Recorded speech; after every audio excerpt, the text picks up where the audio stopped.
So in this video, I want to get into some of the product search criteria that you're going to want to use to be able to distinguish between what is a, product with good potential and a product that maybe we don't want to spend too much time analyzing. So the first thing is going to be identifying what's the level of competition. You have to understand that a lot of these suppliers are no secret to other sellers. So some of them already know and are using them. So we want to be able to still compete, but we don't want to compete with so many sellers. So the first thing I have on the list here is that we don't want to be on a listing that has, more than 10 sellers. If it has more than 10 sellers, it's automatically um, off the list. We don't want to look at it. Let's move on to the next one. Number two, we want to make sure that we're looking for products that are, relatively small and lightweight. We don't want them to be like very heavy, heavy products or big items that is gonna cost a lot to ship. So we want to stick to small and lightweight. The third thing is we want to look at the margins. So my minimum requirement is that we get about 15% up to 25% if we can find that. If there's anything that's greater than that, like 25, 30, or 40%, then it's a great find and we should probably list it as long as there's not a lot of competition. So number four and number five. So some of the brands that we find might be protected. They may not be able to get listed without permission from Amazon. So if that's the case, it's a bit difficult to get ungated if you don't have a lot of good seller history. So we may have to, skip those and move on to the next one. And the same thing is for some product categories. Some of them are gated. For example, I think automotive. So if you want to sell anything in the automotive category, you have to have permission from Amazon or you won't be able to sell. So we'll have to move on to the next item. Number six, you want to make sure that when you're looking at the item in Amazon, that is, if the product is an individual product, so it's just one, or they're selling it as a bundle or a multi-pack, so they're selling it as a pack of 3, pack of 2. We need to make sure that we're able to distinguish between what sort of quantity they're selling. Number 7, we want to make sure that the minimum BSR is at least 50,000.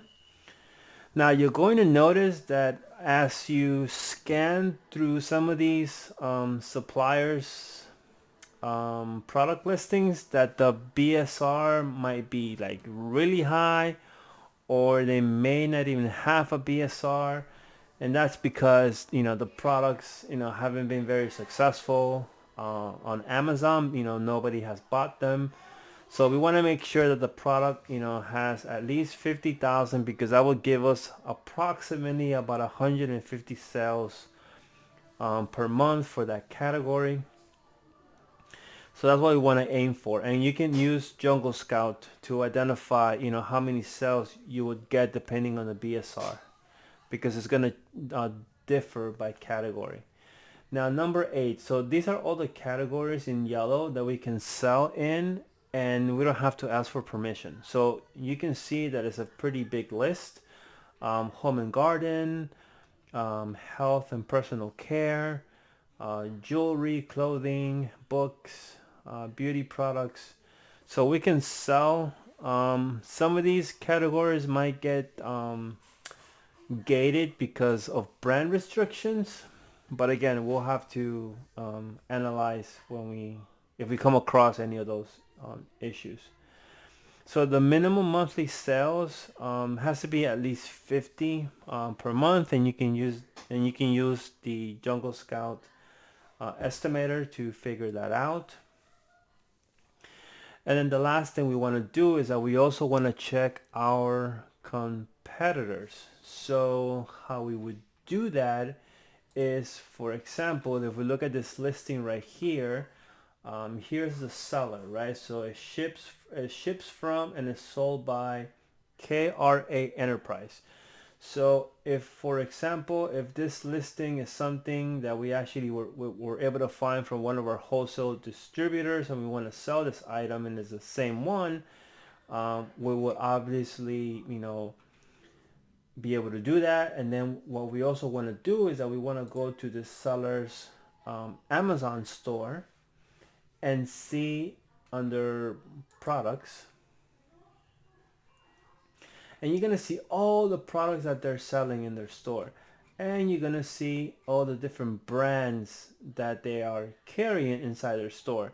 So this can help us because if we are able to have the list from the wholesale supplier, and if they're selling this item, then there might be a high probability that they're also selling this item and this item and this item. So that way we can just kind of, pick like the best items that we know are already selling because we have the data. And it's just a matter of copying those items and putting them up in the store because we know they're going to come from our same supplier, which is the one that we identified with the data. And this will make it a lot easier to just copy the best-selling products and listen it in my store, basically.